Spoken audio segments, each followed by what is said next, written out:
Tinha. Pode falar aí.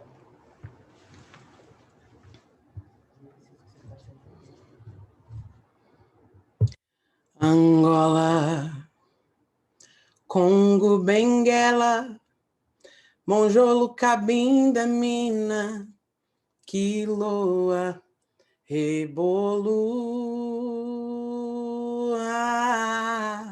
Aqui onde estão os homens,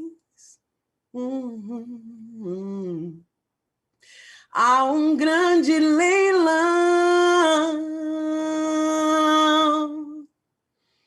Dizem que nele há uma princesa à venda,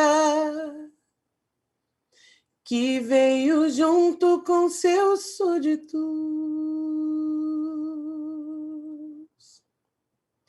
acorrentados num carro de boi. Eu quero ver, eu quero ver, eu quero ver Angola, Congo, Benguela, Monjolo, Cabinda, Mina, Quiloa, Rebolo. Aqui onde estão os homens, eu sei.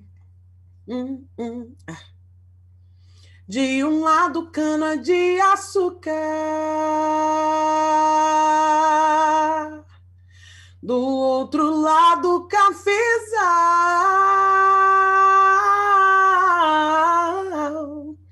ao centro senhores sentados, vendo a colheita do algodão branco, branco, branco, branco, sendo colhido por mãos negras. Eu quero ver, eu quero ver, eu quero ver, eu quero ver quando o zumbi chegar.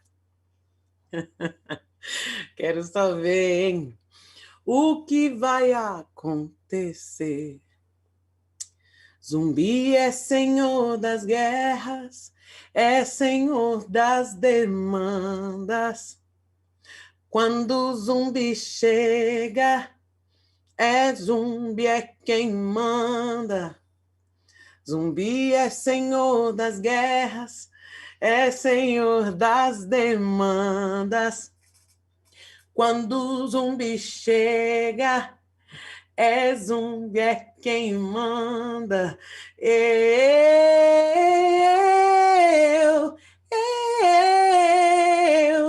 Eu quero ver, eu quero ver, eu quero ver, eu quero ver Angola, Congo, Cabinda, ai, ai, ai, Monjolo e Quiloa, Quiloa, Rebolo, ei, ei, eu quero ver, eu quero ver, eu quero ver, eu quero ver Angola, ai, ai, zumbi.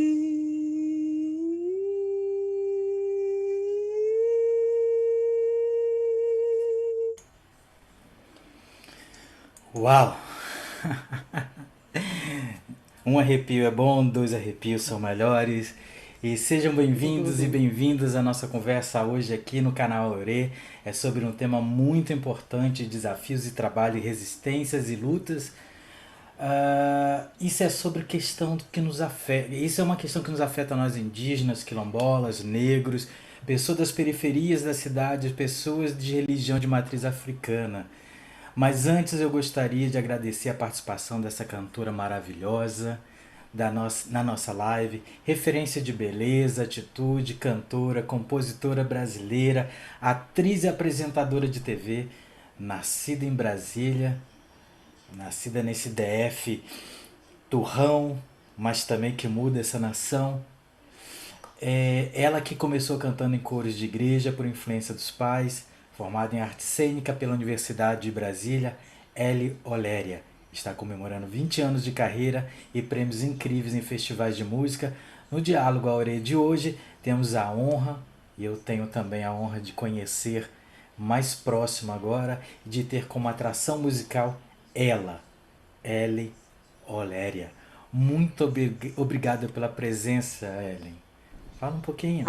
Anapuaca, eu quero muito te agradecer por me receber nessa mesa virtual hoje, Diálogos Aurê. Eu me sinto muito lisonjeada de estar aqui nesse ajuntamento, não só com as pessoas que compõem essa mesa virtual aqui, mas com todo mundo que está fechando esse círculo hoje, aí que está diante de uma tela, acompanhando com a gente, fazendo esse diálogo aqui possível. Me sinto lisonjeada porque estou conectada fortemente com essas categorias todas, Anapuaca, que você mencionou, que estão sofrendo um impacto muito brutal durante essa crise sanitária e nessa pandemia, né? Como artista, sou parte de uma categoria que foi a primeira categoria a parar, e certamente a gente acredita que seremos das últimas categorias a voltar às funções de fato, né? A gente trabalha com aglomeração, então é muito triste olhar ao redor e ver os nossos companheiros que trabalham no que a gente chama de graxa, né? São técnicos de som, engenheiros de som, de áudio, montadores, montadoras, cenógrafos, maquiadoras, iluminadoras, as pessoas que trabalham com produção também estão sentindo muito esse momento, e estar aqui com vocês eu acho que é um sopro de esperança também. Então sou muito grata e estou aqui vibrando muito com vocês, desejosa de que quem está acompanhando a gente aqui por essa live esteja coberta de saúde, cercado de afeto, para passar por esse momento com redução de danos, né? Da maneira mais leve possível. Estou desejosa que nossa gente aqui no Brasil encontre,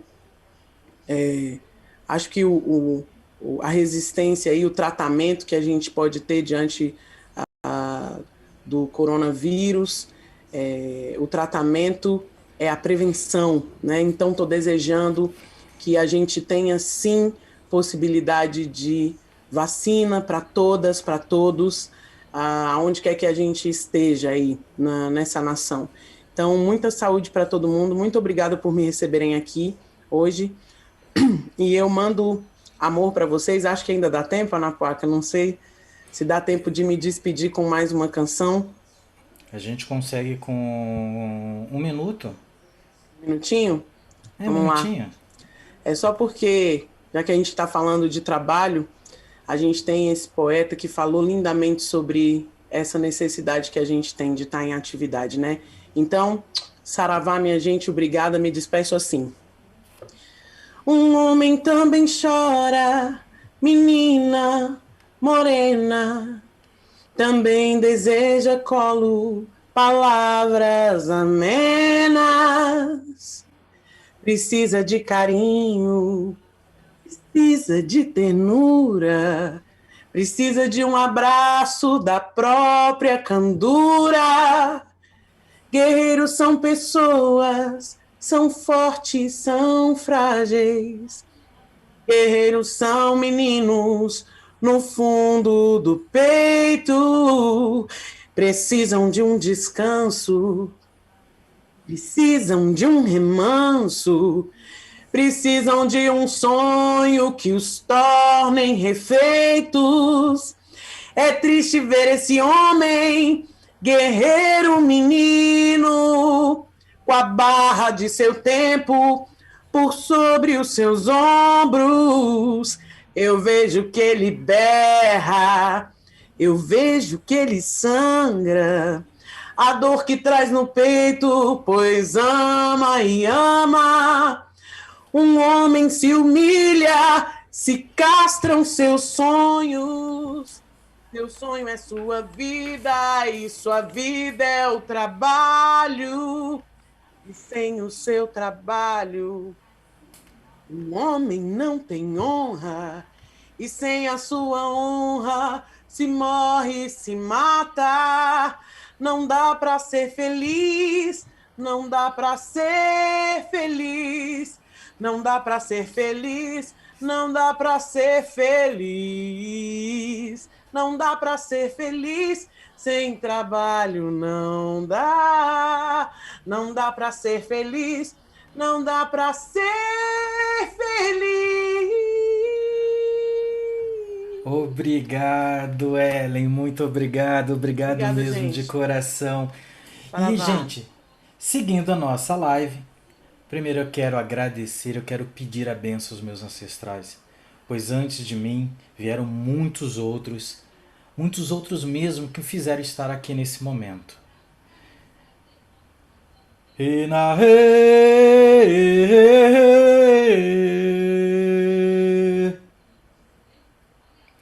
o re na re a re a re a e na re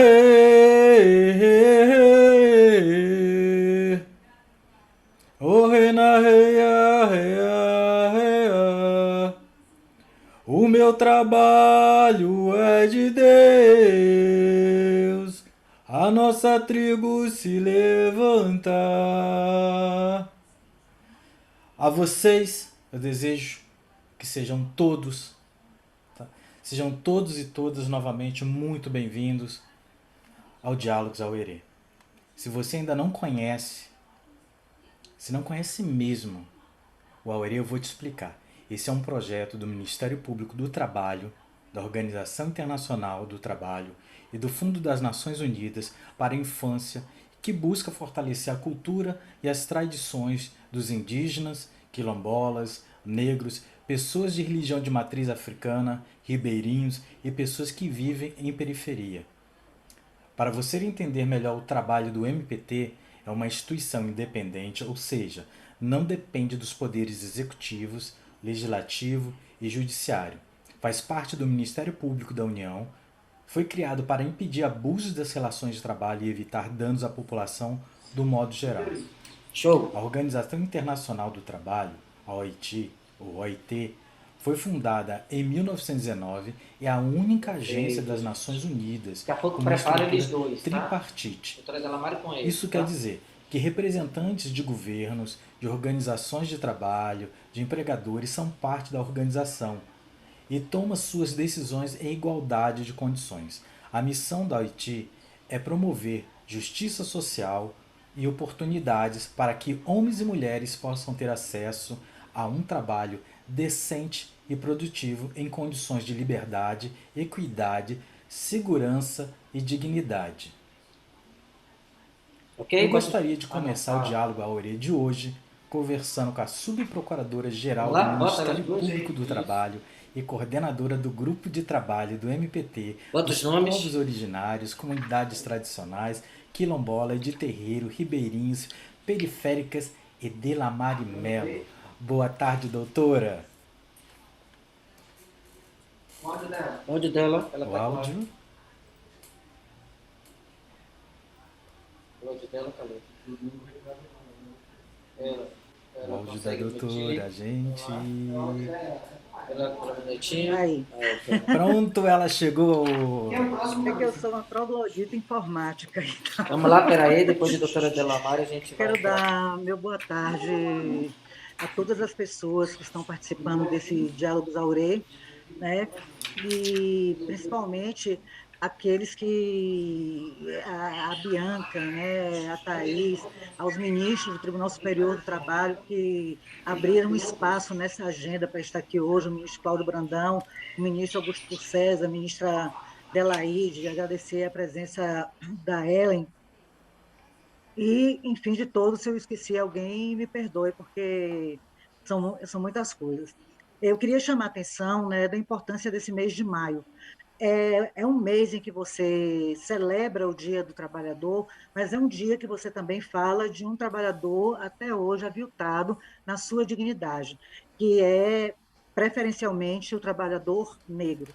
Então, Uhum. é um dia 13 de maio para a gente ressignificar a data, não como uma data de abolição da escravatura, porque ainda convivemos com a, a escravidão moderna, mas de ressignificar como um espaço de referência, de resistência,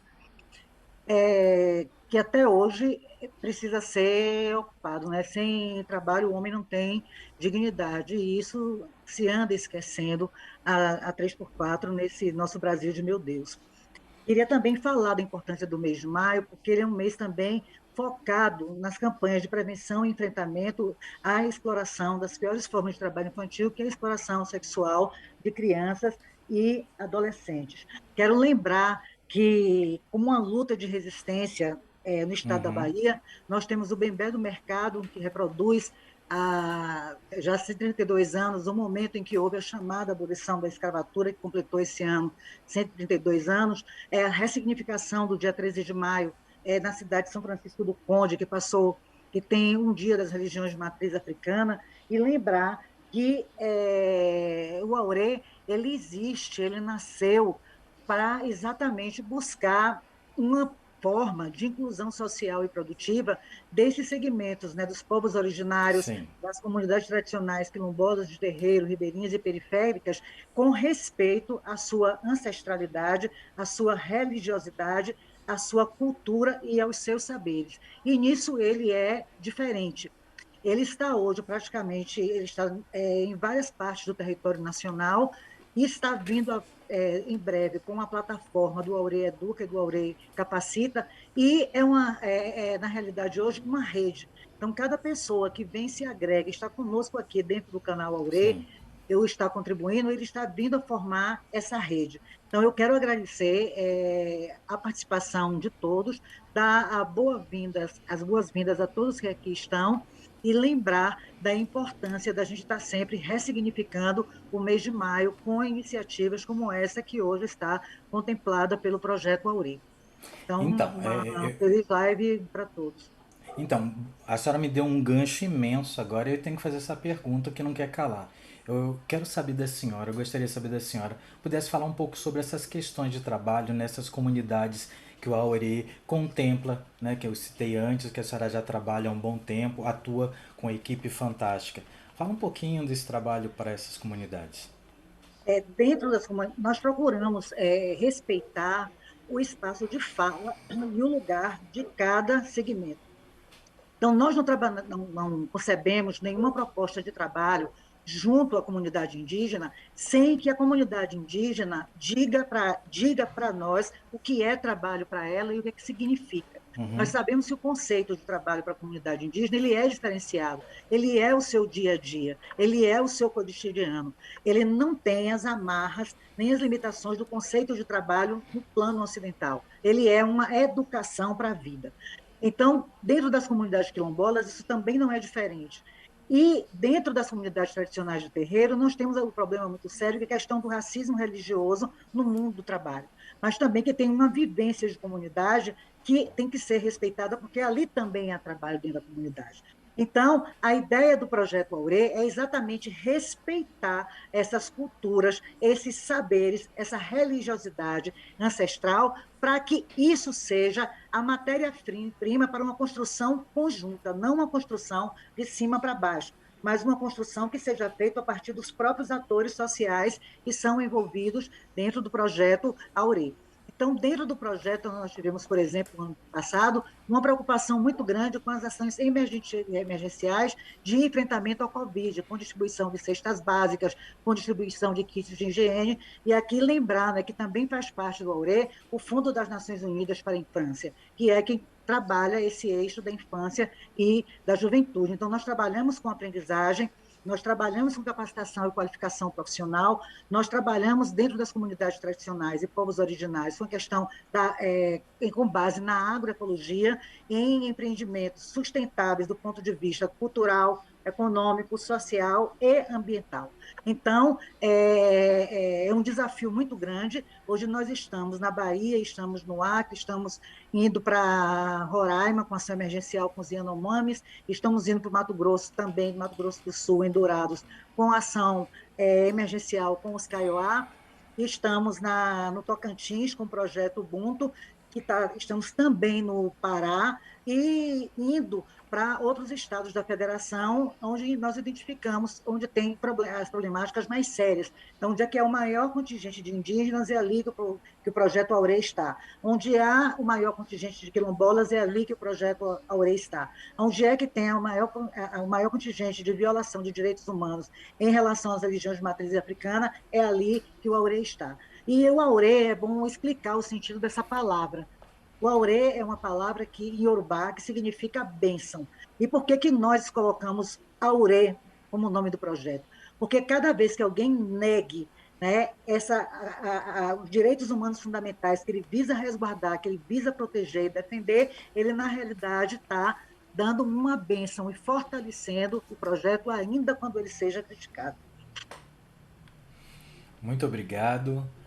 Você também pode participar fazendo comentários e perguntas aqui no chat do AURE.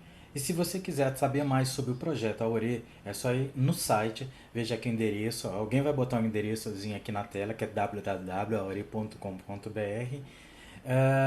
E nas redes sociais, né? Na parte de baixo, cadê gente? Isso aqui, ó, bonitinho. Só que aqui, em vez de estar embaixo, está aqui em cima. O pessoal me quebrou aqui, mas está tudo bem. Então, canal AURE, aure.com.br. E veja também nas redes sociais do canal, no Instagram. Aí eu vou botar aqui de cabeça, porque eu já estou acompanhando. Instagram, @canal_AURE, bonitinho, ó, já aparecendo aqui em cima. No Facebook também tá lá, canal AURE.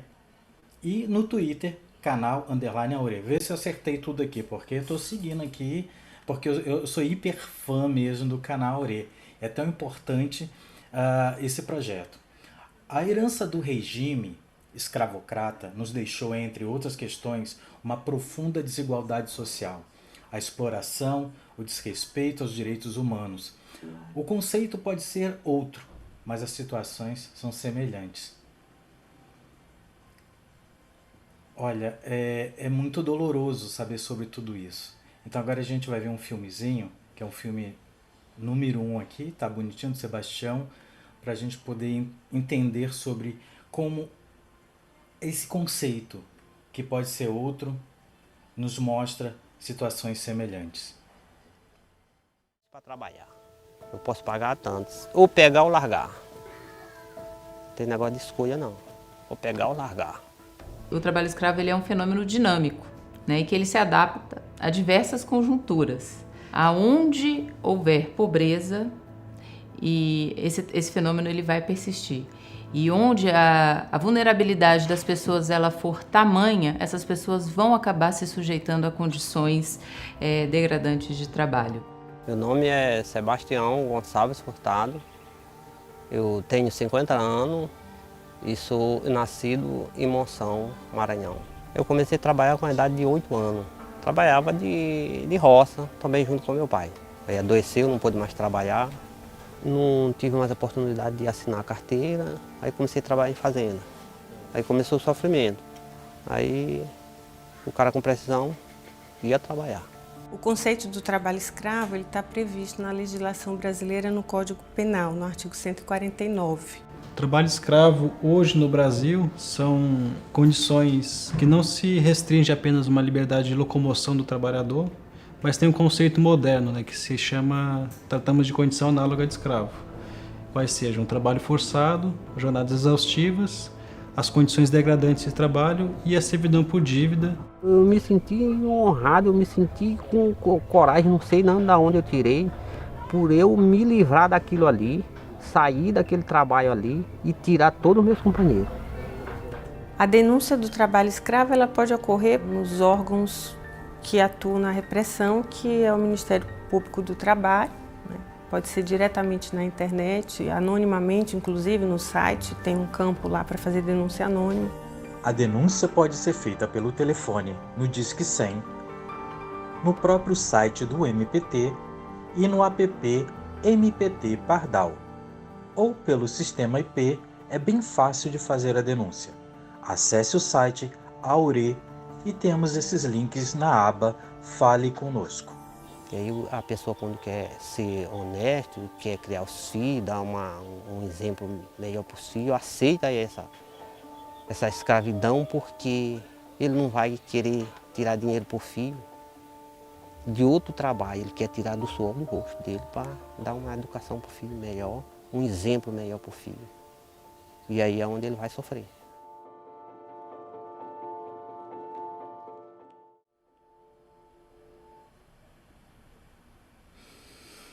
Cara, a gente tem que respirar muito fundo dessas dores todas. Mas dando continuidade ao assunto, eu convido o ministro Cláudio Brandão, do Tribunal Superior do Trabalho. Boa tarde, ministro. Boa tarde, Ana Coaca. Boa tarde a todas as pessoas presentes. É um prazer estarmos juntos nessa mesa virtual e com tantos os que nos assistem graças à tecnologia. É um prazer estarmos juntos. Ministro, como o senhor avalia hoje os avanços da relação ao combate ao trabalho escravo contemporâneo no Brasil? E os avanços na busca pelo trabalho decente, como é que estão? Veja, Ana Coaca, eu não posso começar a falar sem antes destacar o belíssimo momento inicial que tivemos hoje, com Ellen Oléria nos brindando com duas belíssimas canções, Jorge Benjor e de Gonzaguinha, que falam, e vejo que coisa de líder, de liderança, como foi Zumbi, e, ao mesmo tempo, o lado do homem que precisa trabalhar e que chora diante das adversidades da vida quando lhe negam trabalho. Isso tem tudo a ver com o que nós falamos sobre trabalho, sobre o combate ao trabalho escravo. Parece que não poderia ter canções mais adequadas. A sua pergunta, na verdade, envolve uma resposta bem mais abrangente, que eu lhe diria, talvez, que nós tivéssemos que responder dizendo que a situação atual do combate ao trabalho escravo no nosso país não é diferente do próprio país em que estamos vivendo atualmente. Um país desigual, um país que as lideranças insistem em desrespeitar suas instituições, um país em que a desigualdade é permanente, latente, cada vez maior, um país em que falar de direitos humanos é sempre visto como algo que merece um certo repúdio de determinados segmentos da sociedade, é falar de liberdade na sua mais completa manifestação, em momentos em que nós, todos aqueles que cultivamos e cultuamos essas ideias de igualdade, de liberdade, de unidade, sobretudo de empatia, sentimos-nos como se estivéssemos falando num mundo diferente e para pessoas diferentes. Também não posso deixar de hipotecar minha solidariedade no momento que o país caminha em desabalada carreira para atingir em breve 500 mil pessoas mortas pela Covid-19.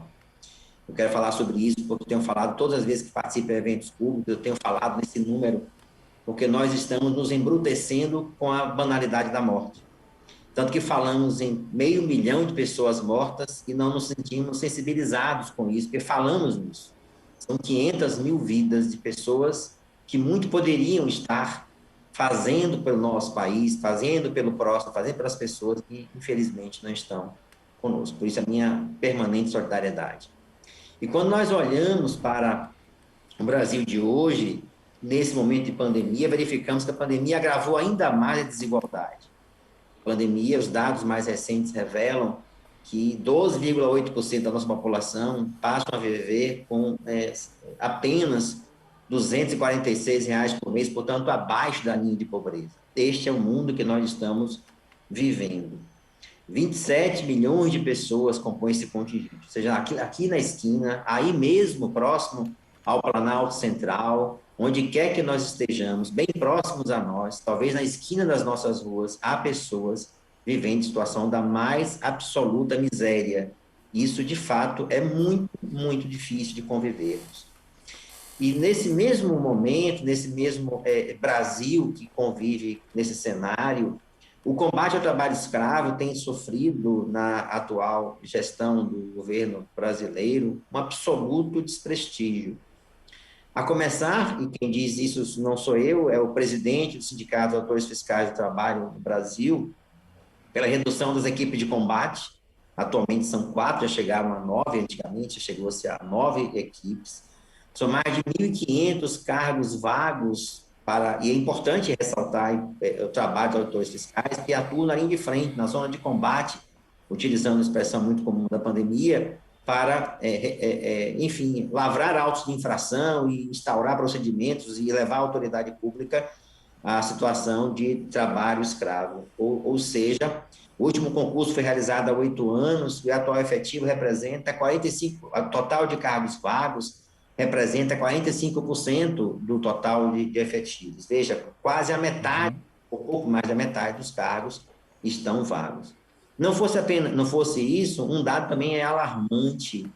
A verba este ano de 2011 para exatamente o Programa de Combate ao Trabalho Escravo encolhe mais de 40%.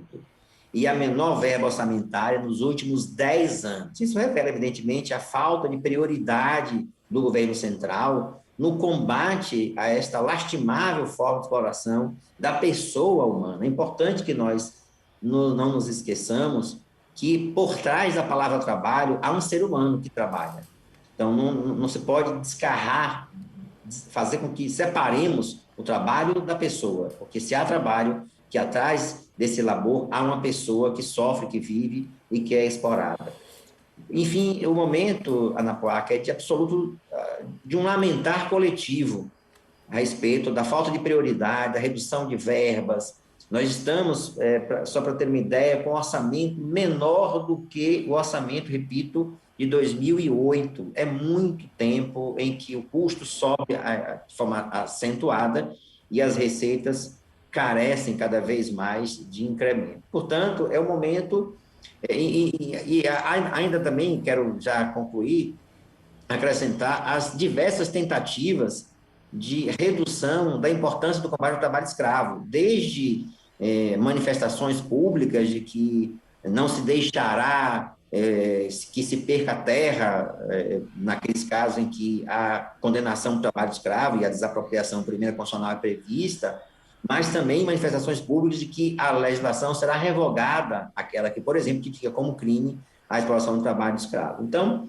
eu diria que é um lamentar coletivo que temos que manifestar, mas, ao mesmo tempo, eu diria, é o lamento da música de Gonzaguinha, mas, ao mesmo tempo, é a força da música de Zumbi, para que nós cada vez mais brademos e mantenhamos a nossa voz cada vez mais ativa, cada um no seu lado, cada um no seu canto, mas não deixando de manifestar a nossa indignação, porque cada vez mais alguém que é explorado é porque outrem está explorando. Se há alguém que é explorado, há também a figura do explorador.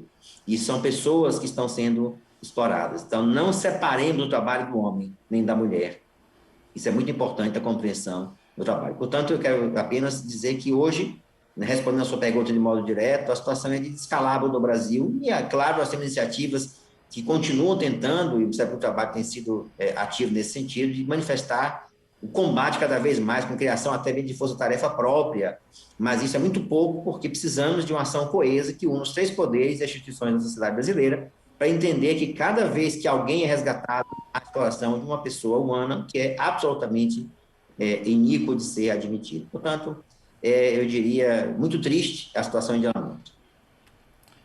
Muito obrigado, ministro. Então, você já ouviu falar sobre a lista suja do trabalho escravo? Ela inclui empresas envolvidas com essa prática criminosa no país. A lista atual divulgada pelo governo em 2021 tem 92 empregadores de 19 estados brasileiros. A lista foi criada pelo extinto Ministério do Trabalho e ficou suspensa por um período de 3 anos. até o Supremo Tribunal Federal reafirmar em 2017 a constitucionalidade da publicação. Vamos conversar com o Dr. Luiz Antônio Camargo de Mello, que já foi procurador-geral e subprocurador-geral do trabalho e hoje atua como advogado trabalhista e sindical. Boa tarde. Boa tarde, Anapuaca. Minha saudação a todos que participam conosco nesse momento e a todos que nos assistem. É uma pauta muito importante e é muito bom ouvir. Eu quero saudar o ministro Cláudio, o ministro Augusto, o ministro Badão, o ministro Augusto César, a minha querida colega, né, uma grande amiga, Delamare, colega de Ministério Público, a Thaís também está participando aqui, da UT, que eu também conheço. Quero saudar também as pessoas que estão aqui conosco, que eu não conheço pessoalmente, agradecer a Ellen Oléria, né, saudar aqui a Andréia, agradecer a Ellen Oléria pelo espetáculo no início do nosso debate, né, uma guerreira, e falar um pouquinho sobre essa grande ferramenta que é a chamada lista suja. Eu não gosto dessa identificação de lista suja. O nome correto, quer dizer, técnico, é o cadastro de empregadores infratores, mas se você sair falando por aí, o cadastro de empregadores infratores, você vai ser xingado antes de terminar. O Escola já está rindo ali. Mas é verdade, não dá para sair por aí falando cadastro de empregadores infratores, né? Então vamos à pergunta aí, doutor. Por que essa lista é importante? Quais os resultados que ela consegue com essa divulgação? Qual é a força dessa lista para o cidadão comum, para o empregador, para o trabalhador, para o público em geral? Explica para a gente. Com muito prazer. Eu diria que não gosto de chamar de lista suja, porque para mim ela não é uma lista suja, para mim ela é uma lista cristalina, exatamente porque mostra todas aquelas pessoas físicas e jurídicas que mantiveram trabalhadores em condição análoga à de escravos, ou seja, que exploram os trabalhadores, sejam pessoas físicas, sejam pessoas jurídicas, né? Então, essa ferramenta é excepcional, porque pretende fazer com que o dinheiro público, o dinheiro que falta para tanta coisa, olha o que o ministro Cláudio Brandão falou agora há pouco, 450 mil vidas, né? 450 mil vidas porque nós não usamos os recursos públicos para cuidar das pessoas nessa pandemia. Não se comprou vacina, né? Não se cuidou de hospitais, nós não demos condições para que as pessoas que estão na chamada linha de frente cumpram com as suas obrigações com segurança, sem adoecer, sem morrer, né? Então, eu vejo que o dinheiro público é muito importante para o hospital, para enfrentar uma pandemia como essa, para a escola. E esse dinheiro público não pode ser destinado a financiar escravocrata moderno. E era o que vinha acontecendo, né? Dinheiro dos bancos públicos era utilizado, né, pelos escravocratas modernos para manter os trabalhadores sob exploração, né, sob uma condição análoga de escravo. Então, a chamada lista suja nos auxilia nesse momento, por quê? Porque mostra, daí ser uma lista cristalina, mostra dar publicidade, e essa é uma obrigação do Estado. O Estado precisa dar publicidade a seus atos. É só isso. Identificou aquelas pessoas físicas e jurídicas, mantendo pessoas em condição análoga de escravo, dá publicidade, mostra o que está acontecendo e mostra o que está fazendo para combater esse crime, né, essa vergonha que é o trabalho escravo contemporâneo. Então, essa lista é fundamental e mostrou um avanço muito significativo. Eu me recordo, houve um determinado período no Ministério Público do Trabalho em que eu fui o coordenador nacional de erradicação do trabalho escravo. Eu sou um pioneiro em relação ao enfrentamento ao trabalho escravo contemporâneo, eu sou um pioneiro no Ministério Público do Trabalho. Talvez tenha sido o primeiro procurador a mover, tomar providências efetivas, sou o primeiro procurador a acompanhar o Grupo Móvel, em maio de 1995. Né? Então, essa ferramenta nos ajudou muito, porque fez com que esse dinheiro não fosse destinado à manutenção de trabalhadores em condições análogas a de escravos. Eu dizia que me recordo, período em que fui coordenador nacional, de receber ligações até do BNDES, né? Técnicos do BNDES ligando para mim e diziam, olha, tem aqui um pedido dessa pessoa física, dessa pessoa jurídica, como é que é isso, o que está acontecendo? Então, nós explicávamos, e isso fez com que muita gente que estava solicitando empréstimos, né, dinheiro público, não recebesse essa verba. E isso, meu pai dizia, né, já há um tempo, meu pai já faleceu, mas meu pai me dizia, a parte mais sensível do corpo humano é o bolso. Né? Então, doeu no bolso vai trazer uma dificuldade. E o que nós fazíamos? Exatamente isso, fazer doer no bolso. Não permitíamos que aquele dinheiro fosse emprestado, que aqueles empreendimentos permanecessem explorando o trabalhador.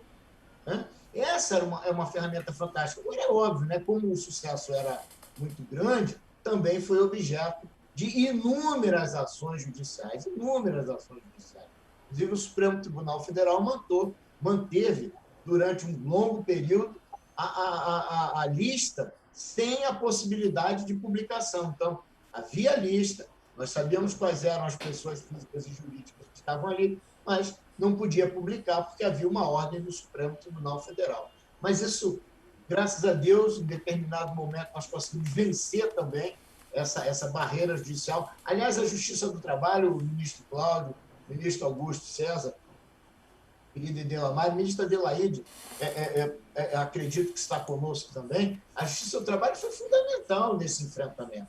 Fundamental, porque não permitiu que essas demandas, né, fossem vitoriosas mais do que já havia acontecido. Então, em determinado momento, nós conseguimos vencer a barreira no Supremo Tribunal Federal e o cadastro, né, de empregadores infratores, a chamada lista suja, voltou a ser publicada. Né? E isso, eu repito, é uma ferramenta importantíssima. Alguns estados, a partir daí,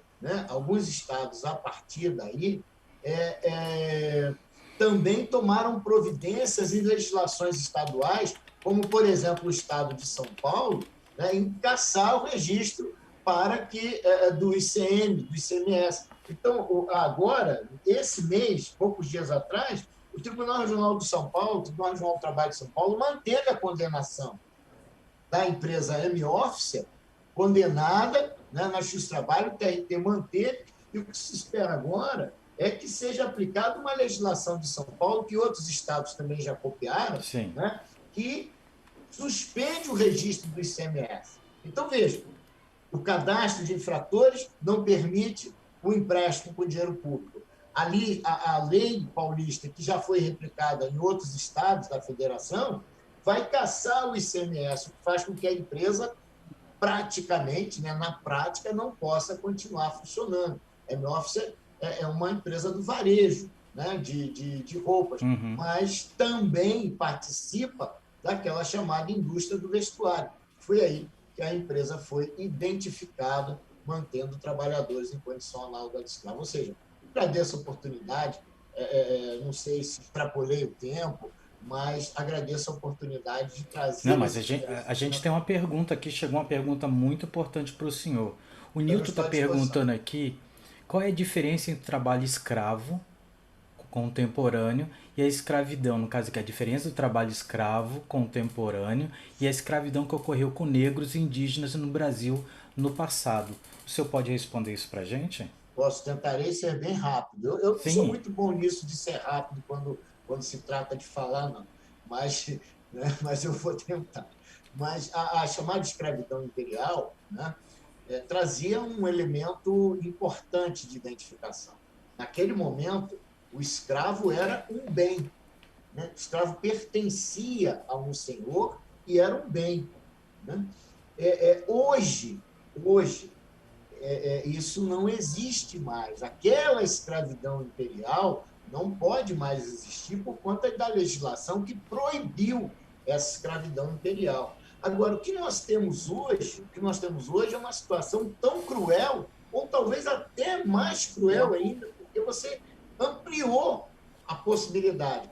Todos os trabalhadores, aí você tem um contingente enorme de trabalhadores, analfabetos ou analfabetos funcionais, mas principalmente sem qualificação profissional, que residem em lugares onde não há esperança, onde não há trabalho. Essas pessoas precisam, né, se movimentar em busca de trabalho para se sustentar e sustentar a família, e acabam sendo envolvidas em falsas promessas, estão levadas para municípios distantes daquele de origem, e aí já começa, né, elas já ficam vulneráveis. Você tira a pessoa do seu local, leva para um local estranho, você já estabeleceu uma linha de vulnerabilidade muito grande.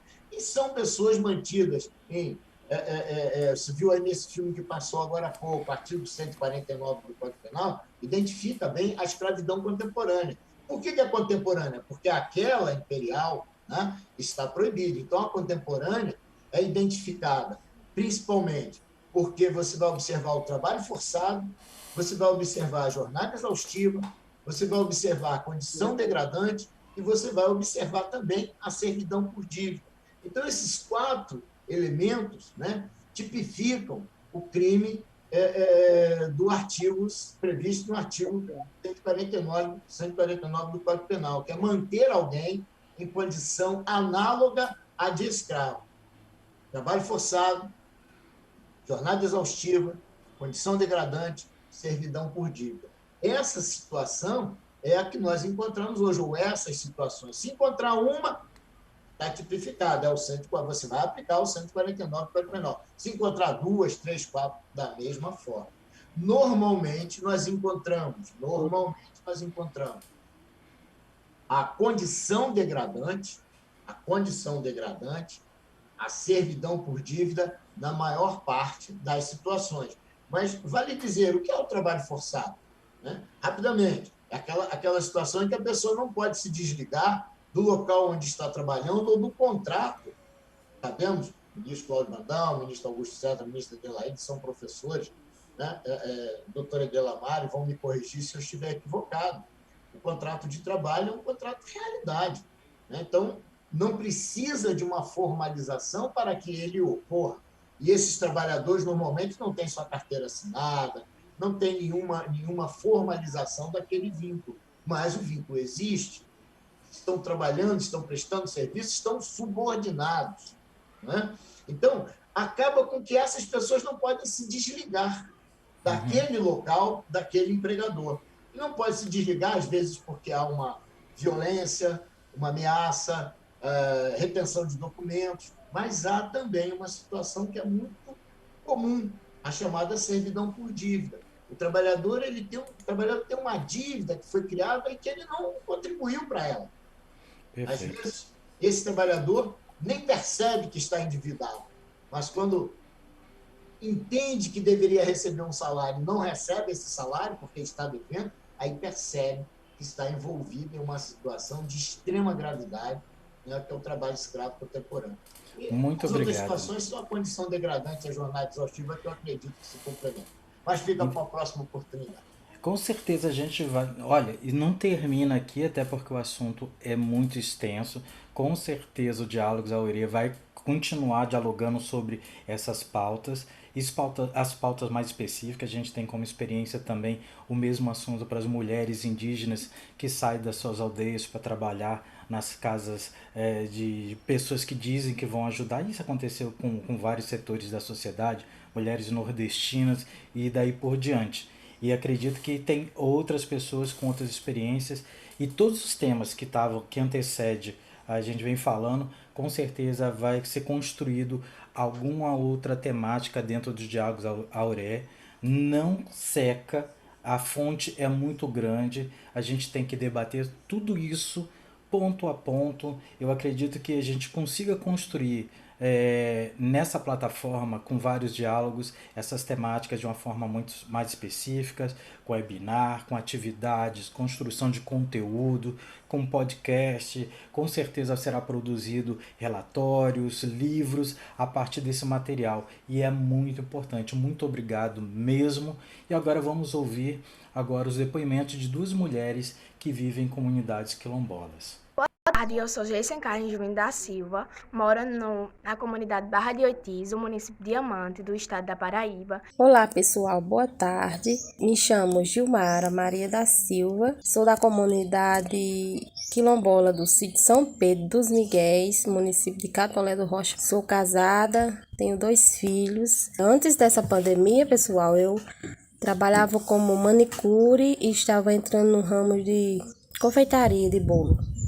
Mas, infelizmente, devido a essa pandemia, eu tive que parar e procurar outros recursos para poder ajudar em casa.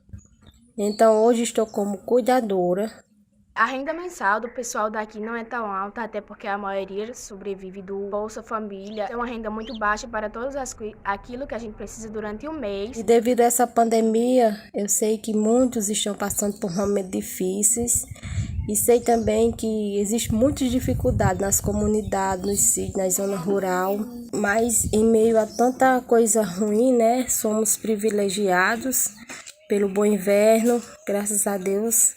Quem vive da agricultura sabe o quanto está sendo valioso esse inverno, pois temos o legume e não sofremos tanto com a falta d'água, pois sei que muitos por aí sofrem por isso. Espero que tenha entendido um pouco como a gente vive aqui e como a gente sobrevive.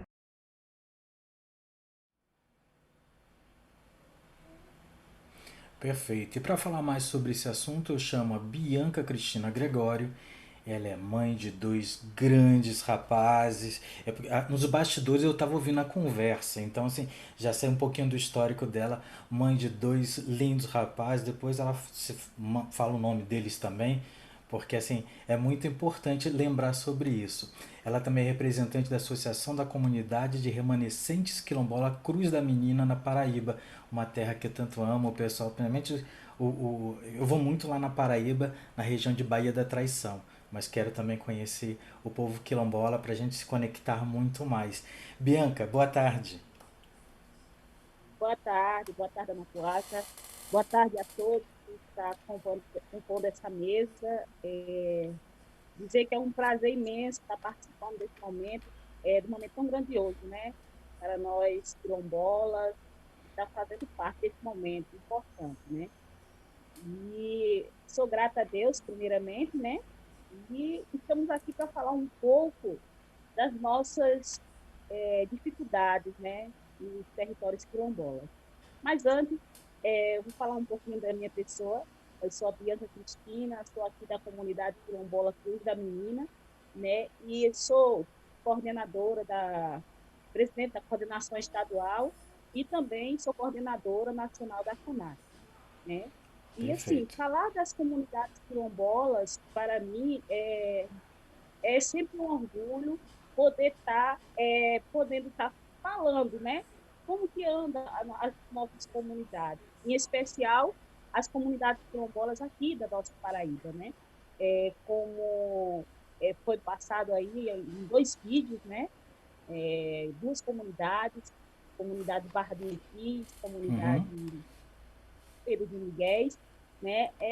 Eles relataram um pouco como que é a realidade das comunidades quilombolas. E não é diferente aqui na comunidade quilombola Cruz da Menina, a qual eu participo, né? A qual eu moro, a qual a gente tem uma liderança, a qual a gente tem um trabalho à frente dessa comunidade, né? Então, assim, como a temática é sobre o trabalho, né, eu trago para nossa reflexão aqui a questão do trabalho, né, nas comunidades quilombolas. Cito como exemplo a minha comunidade. A minha comunidade é uma comunidade que fica 150 quilômetros da capital. E nós temos aqui muitos trabalhadores que se deslocam, né, a trabalhar na construção civil, né?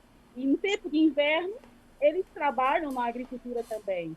Mas o maior tempo da vida deles, eles estão se deslocando para outras cidades, né, mais centrais, para conseguir emprego, para sustentar suas famílias.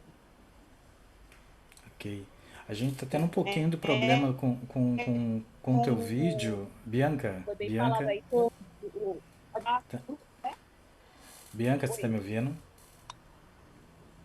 A gente está tendo um probleminha com a tua conexão, está travando um pouquinho. Vamos tentar de novo. Primeiro, que você conseguiu ler minha mente. Você foi lá, você buscou uma resposta já antecipada. A gente não fez nenhum pacto aqui de pergunta, porque eu tinha uma pergunta para fazer para você e você já foi diretamente na resposta.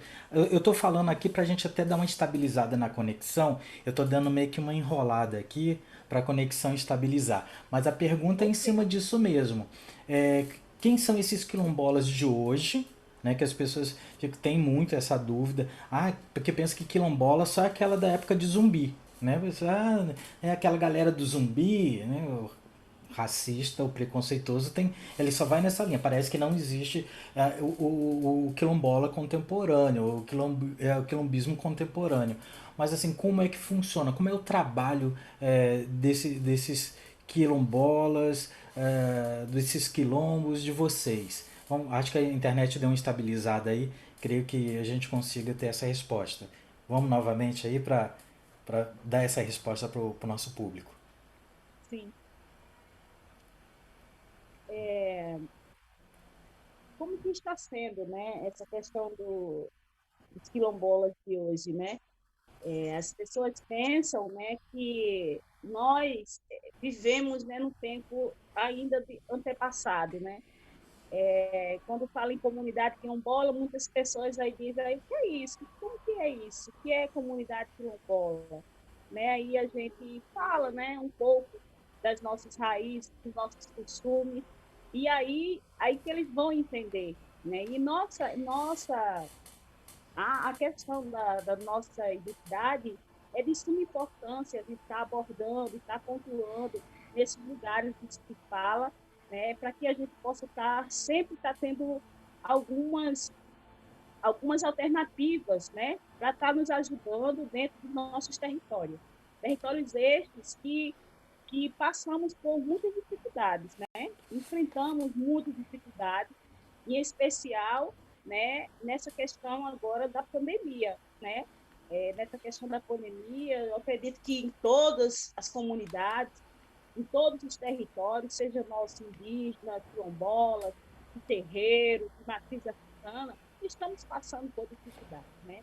E eu acredito que esse momento é de suma importância para que a gente está abordando e está pontuando essa temática, né, sobre o trabalho dentro dos territórios, sobre as nossas lutas, a nossa resistência, é de suma importância, né?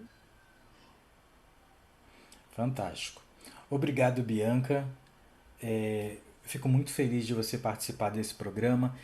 Como já disse para os demais, com certeza a gente vai conseguir desenvolver mais pautas falando sobre o quilombo, junto ao Diálogos Aurê. É muito importante, sim, as pessoas entenderem sobre as populações quilombolas de todo o país, de todas as regiões, as suas especificidades local também, o quilombola do Nordeste, quilombola do Norte do país, do Centro-Oeste, do Sudeste, do Sul, que cada um tem a sua especificidade, mas também tem a sua forma e sua organização social, que ela é muito potente e muito bem organizada. Muito obrigado e a gente se encontra num próximo bate-papo.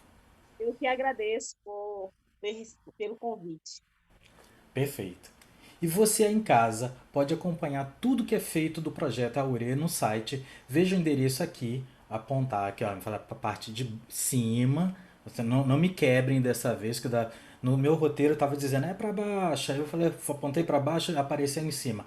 www.aure.com.br. É muito importante, vai lá que você vai encontrar muito conteúdo, o que acontece sobre toda a estrutura do projeto, o que aconteceu, o que vai acontecer nas agendas, e é muito importante. E também acompanhar nas redes sociais, né? No Instagram, Vamos lá, aparecendo aqui no Instagram, @canal_aure. Eu sou um seguidor, vamos seguir junto. Vamos lá, eu vou fazer que nem os blogueirinhos. Vamos lá, você está assistindo agora nesse momento?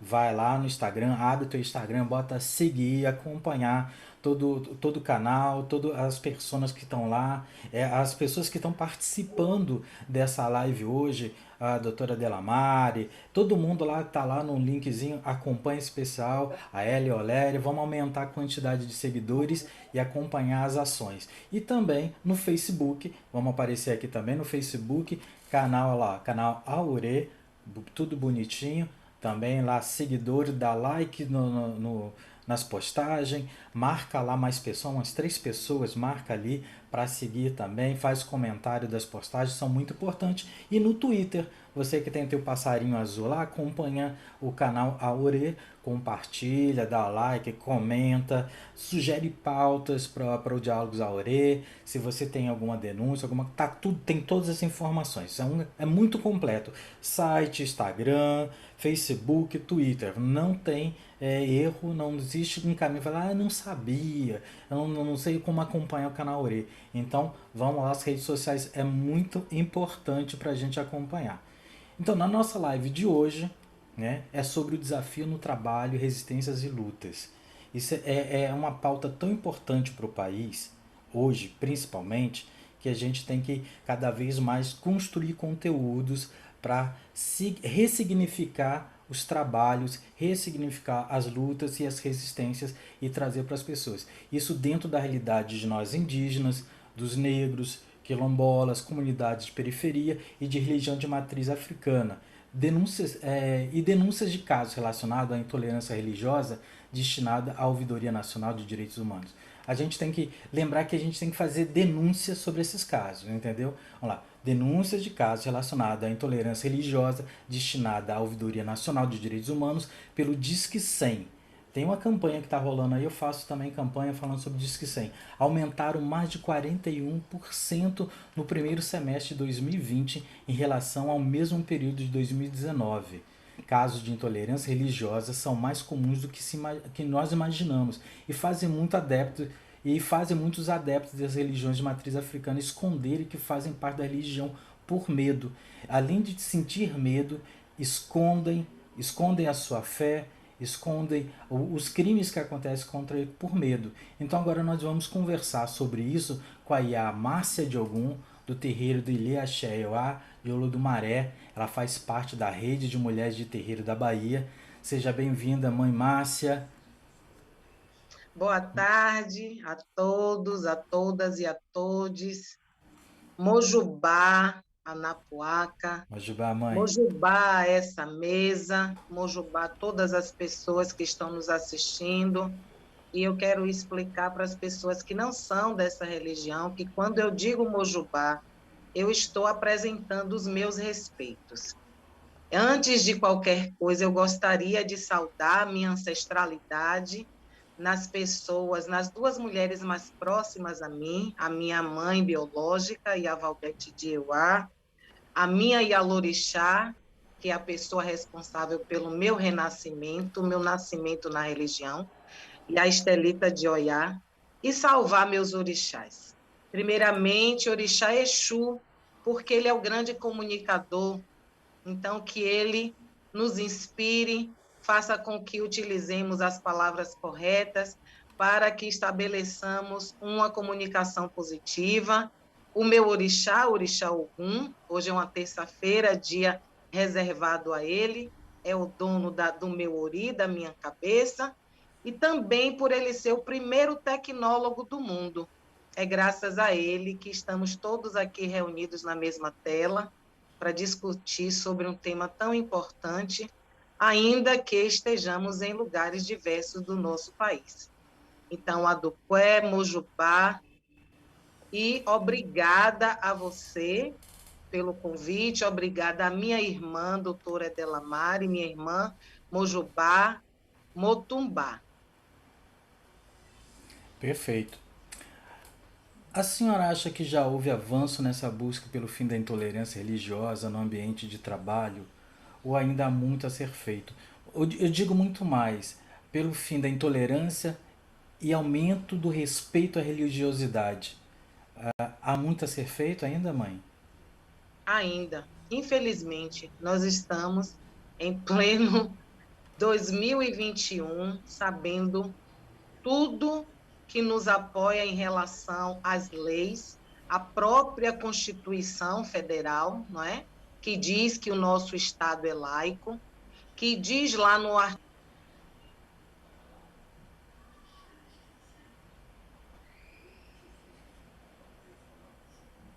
Opa, tivemos aqui uma ausência do som.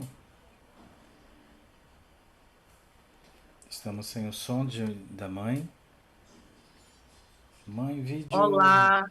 Voltou.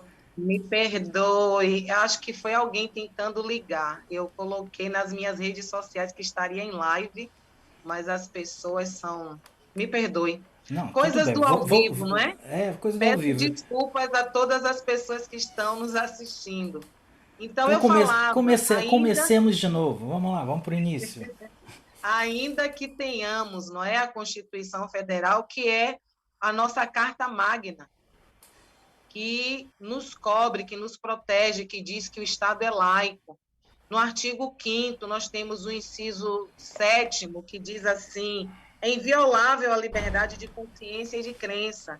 E no inciso 8º, ninguém será privado de direitos por motivo de crença religiosa ou de convicção filosófica ou política. Então, nós, povos de terreiro, pessoas iniciadas em religiões de matriz africana, ainda sofremos muito uma intolerância que, na verdade, é um racismo religioso. Nós temos o costume, por conta de sermos iniciados, em estarmos trajados às sextas-feiras com as nossas vestes brancas, sempre usar uma guia nos nossos, como colares, mas que são sagrados. E nos ambientes de trabalho, nós sofremos porque as pessoas, pelo fato de desconhecer da religião e pelo fato de serem desrespeitosos com o outro, com o ser humano, eles terminam praticando certos tipos de agressões. E, apesar de nós termos um ativismo hoje muito intenso contra esse racismo religioso, inclusive aqui na Bahia, o Ministério Público, no ano de 2018, lançou um aplicativo que se chama Mapa do Racismo e da Intolerância Religiosa, que foi um instrumento buscado que, com mais rapidez, se possa denunciar, além do Disque 100, né? Esse aplicativo, ele é mais rápido o contato com o Ministério Público. Nós temos a promotora de justiça, a doutora Lívia Vaz, que é uma das pessoas que pensaram, idealizaram esse aplicativo, e nós ainda percebemos que, com todos esses instrumentos, nós ainda temos muito para avançar, muito para conquistar, porque ainda que se dê esse apoio às pessoas que sofrem essas discriminações, esse racismo, nós ainda não vemos as pessoas, os agressores, serem devidamente punidos pela lei. Então, nós precisamos ainda fazer muitas revisões nas nossas legislações para garantir a nossa liberdade de culto, de crença na nossa religião. Repete o nome do aplicativo para a gente, por favor. Mapa do Racismo e da Intolerância Religiosa. Perfeito. Já está disponível lá na Play Store do Google, já, né? Já está disponível. É a maneira hoje mais rápida aqui na Bahia que nós temos para denunciar esses casos, que não são poucos e que a cada dia cresce, inclusive na pandemia. Perfeito. Muito obrigado, mãe. Eu que agradeço a oportunidade e estarei sempre à disposição de vocês, porque essa pauta é uma pauta muito importante. Mais uma vez, agradecer a você e a doutora Delamare, que é minha irmã de religião. A URE. A URE. Vamos agora conversar com o ministro do Tribunal Superior do Trabalho e doutor em Direito das Relações de Trabalho, Augusto César Leite de Carvalho. Boa tarde, ministro. Boa tarde, Ana Puaca. É um prazer estar aqui, viu? Eu pedi a Andréa, quando eu fui convidado, que eu ficasse assim mais para o final, porque eu queria sentir o ambiente, queria conhecer o ambiente. Percebo que é um ambiente da diversidade e que a minha profecia de que eu estaria aqui a aprender se confirma plenamente. Muito obrigado pelo convite, estou à sua disposição. Grato, muito grato mesmo. Nós agradecemos todos os Diálogos AORE, toda a nossa equipe, e com certeza a gente vai ficar muito mais feliz com as suas falas. Agora vem aqui aquela pergunta, né, que o pessoal coloca aqui, fala, na Puaca, você tem que fazer essa pergunta, aquela pergunta que não quer calar. Mas por que ainda há episódios de intolerância nas relações de trabalho ainda? E como a gente muda isso, ministro? Por que tanta intolerância nessas relações de trabalho, no dia a dia, das vestes, do desrespeito às práticas, não só de matriz africana, mas de muitas outras práticas religiosas? Por que isso acontece? E como a gente pode mudar isso tudo? Ana Poca, eu poderia dizer que isso é cultural, mas seria muito simplista de minha parte falar isso. Eu penso que nos lugares onde há a intolerância religiosa, muito em função do que a Yamácia, né, falava há pouco, desse racismo religioso, também há, né, não só pela dificuldade de viver, de conviver com o Estado laico, muitas vezes por xenofobia, mas eu diria que também há, na conta do racismo, esse racismo estrutural que contamina mentes, que contamina comportamentos, né, comportamentos de gerações sucessivas, que têm preconceito contra minorias étnicas, porque foram formadas essas gerações com base nessa compreensão. Né? Também você percebe a mesma sociedade como uma sociedade machista, uma sociedade sexista. Você percebe nessa sociedade o predomínio de uma elite econômica que vê o crescimento econômico como algo que não necessariamente haverá de rimar com o desenvolvimento humano. Não raro você percebe que essa pessoa que está sendo discriminada por intolerância religiosa é a mesma pessoa que, além de professar um ofício religioso que não é de contentamento de uma certa hegemonia social, de uma certa classe hegemônica, mas também ela é pobre, também ela é mulher, enfim, ela também está, né, sofrendo por razões dessa cultura racista, que é cultural, que é forte na nossa sociedade. Existe essa interseção de fatores. Não é por acaso que, como vocês diziam há pouco, a intolerância maior, a intolerância religiosa maior, é rigorosamente aquela que está relacionada às religiões de matriz africana, né? Africana. Isso significa que, de algum modo, esses espaços de vulnerabilidade, eles dialogam mesmo, eles conversam entre si. Né? E isso é que faz muito, né, a meu ver, com que nós não nos descolemos definitivamente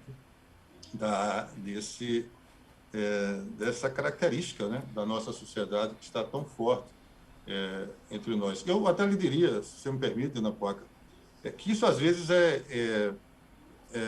faz com que o discriminado, o preconceito, aquele que foi vítima de preconceito, ele se torne invisível socialmente. E às vezes não, o problema não é de visibilidade. Às vezes a intolerância, o problema da intolerância é a tolerância, é a indiferença a alguns comportamentos, algumas condutas, alguns cadinhos culturais que se preservam na nossa sociedade, que são extremamente nocivos. Quando, na sociedade imperial a que se referia o nosso Camargo, nós tínhamos aqueles negros que transportavam aqueles túneis de excrementos, né, excrementos que escorriam sobre suas costas e eram, por isso, chamados de tigres. A sociedade via ou não via aquilo, né, passava como se fosse despercebido, mas estava aos olhos essa vulnerabilidade, né, desse segmento social.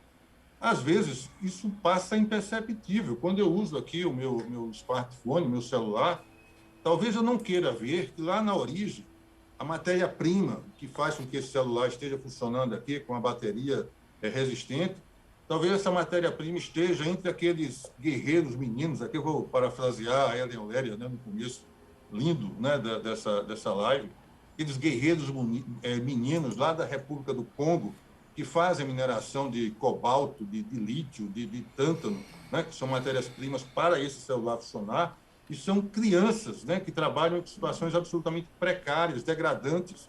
Isso, aqui do outro lado do Atlântico, parece que reclama a minha indiferença, né, reclama a minha tolerância.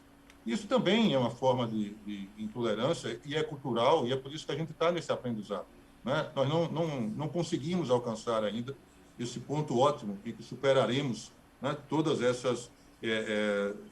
essa resistência à ideia de que as diferenças precisam ser respeitadas, né? Nós queremos que as diferenças sejam respeitadas para que nós não nos sintamos descaracterizados, né, como diz Boaventura nas suas ações.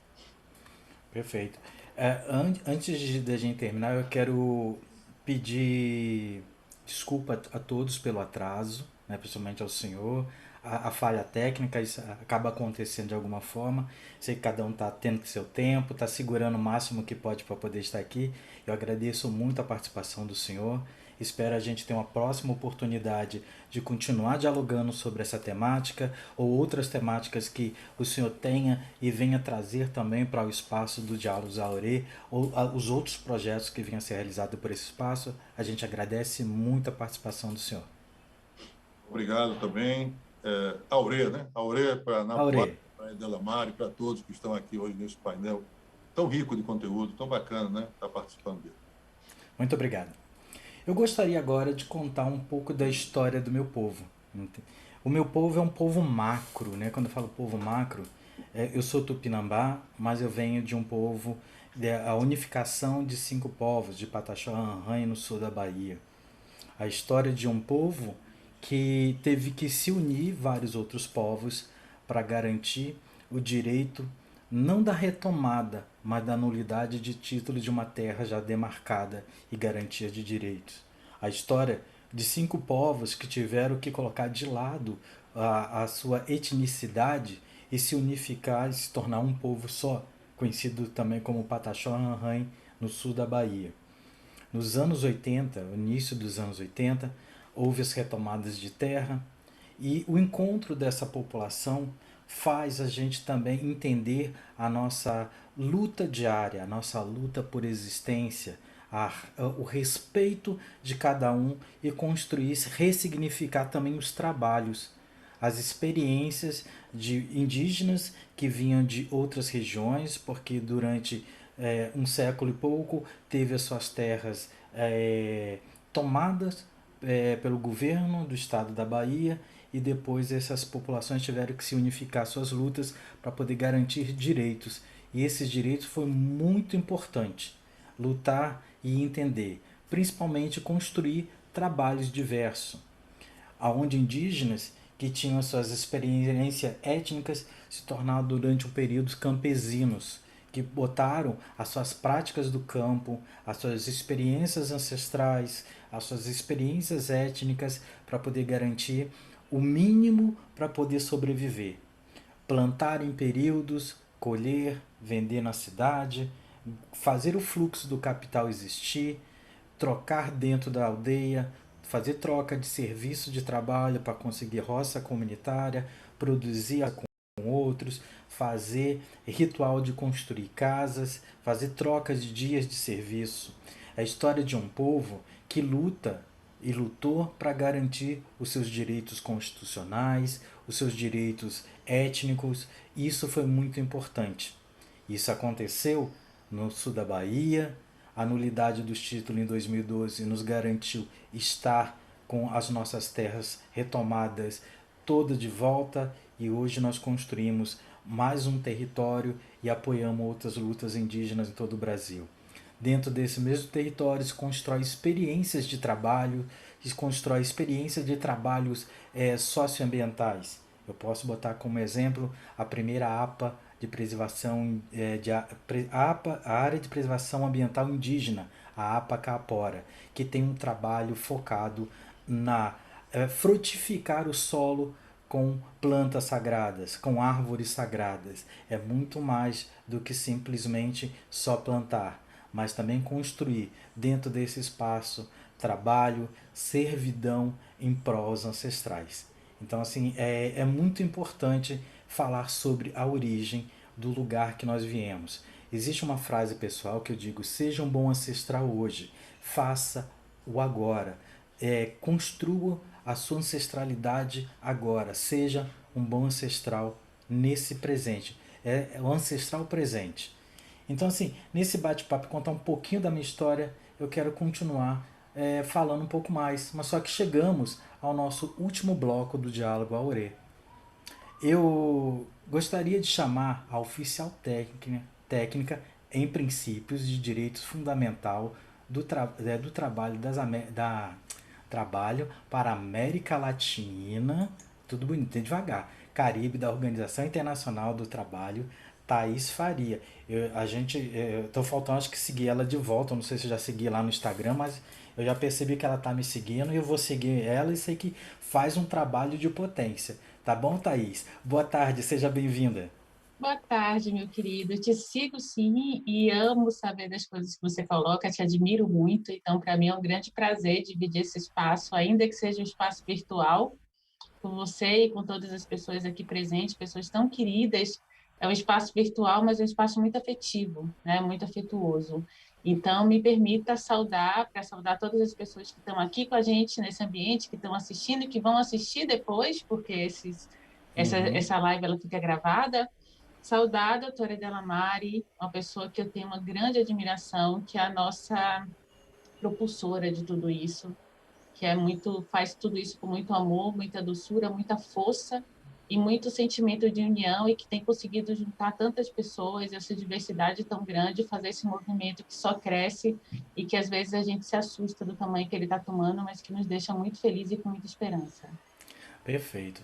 Thaís, você pode nos falar sobre a importância da Convenção 169 da OIT, né, sobre os povos indígenas e tribais? Explica para a gente sobre o que é essa convenção.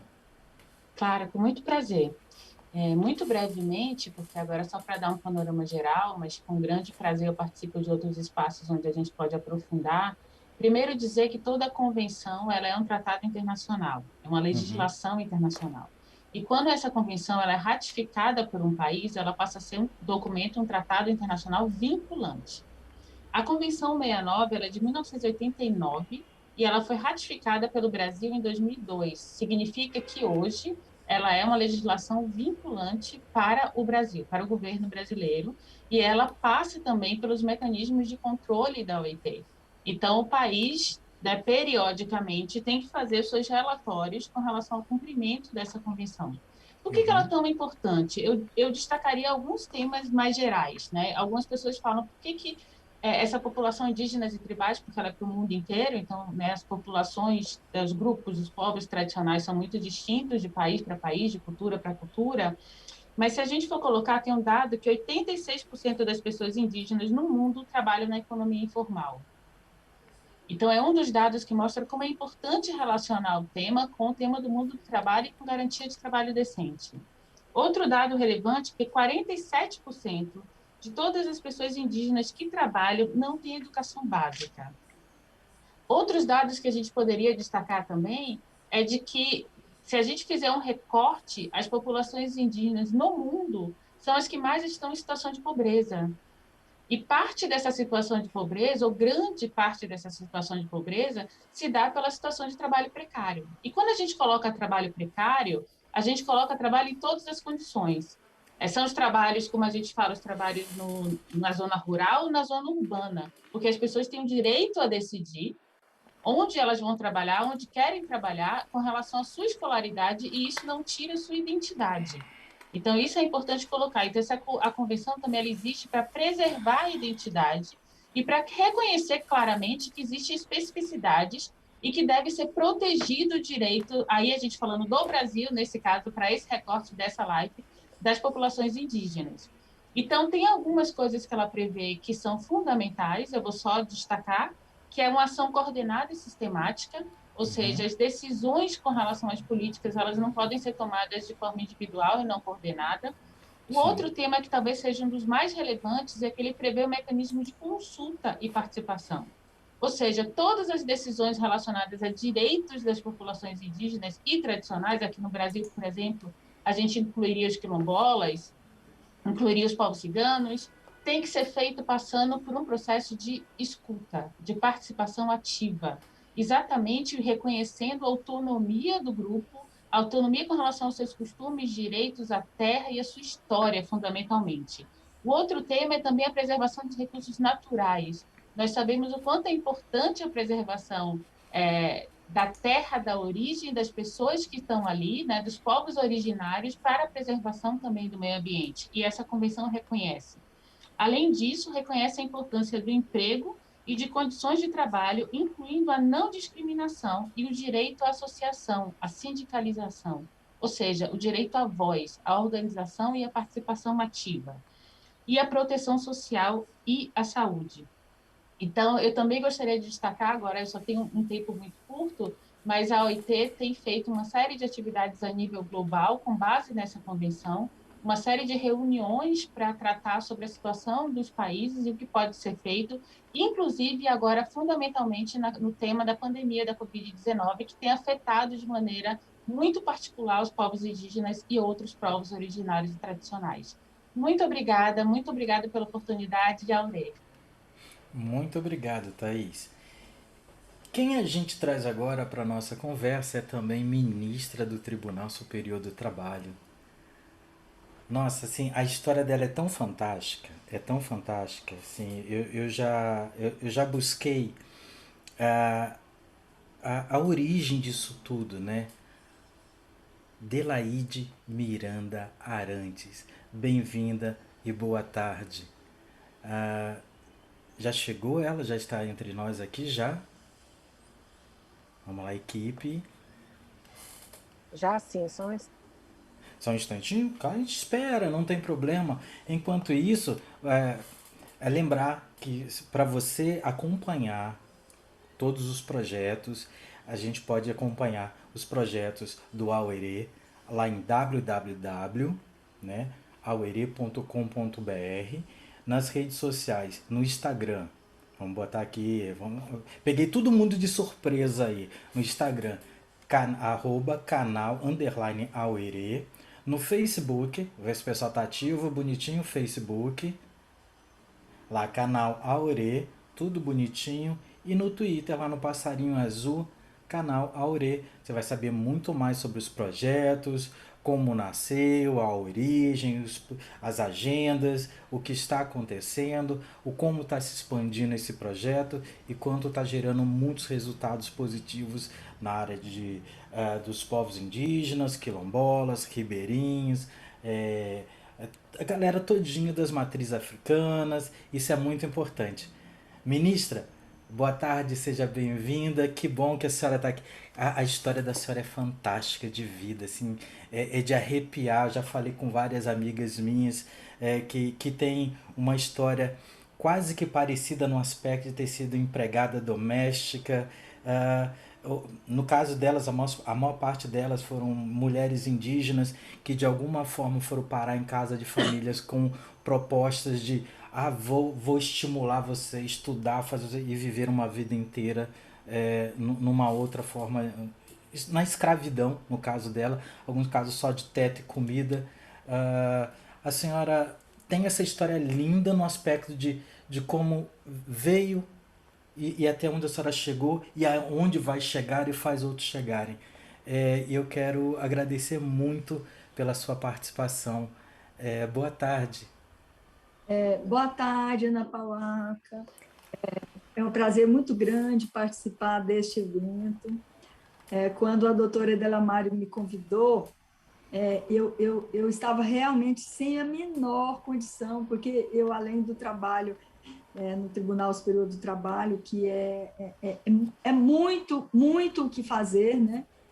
Eu ainda sou mestranda da UNB, então, realmente é uma situação, e em tempos de pandemia, que nós, mulheres, estamos muito oneradas, né, com tantos afazeres, mas eu não poderia deixar de participar. Eu quero cumprimentar, ainda que não estejam mais aqui, mas os meus colegas do Tribunal Superior do Trabalho, ministro Augusto César, ministro Cláudio Brandão, quero cumprimentar você, né, que está fazendo esse trabalho tão importante, né, que faz esse trabalho tão importante, tão significativo para a sociedade, né, para a comunidade. A Andréia Fernanda, que teve uma paciência enorme comigo, ela sabe como é que Imagina! Eu não tenho como dar ok na mensagem que eu recebo.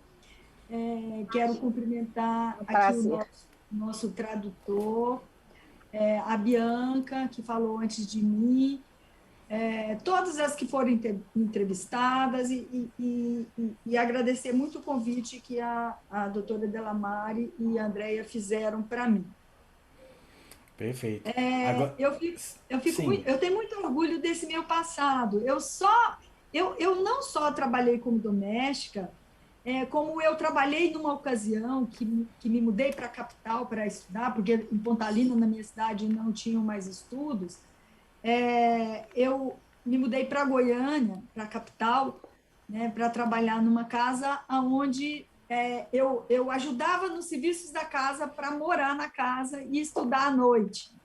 Né? Não considero que foi uma situação de exploração naquele caso concreto, né? Fiquei pouco tempo, depois consegui um trabalho, já me mudei de lá para uma república, e aí a vida seguiu. Mas eu estudei e morei na zona rural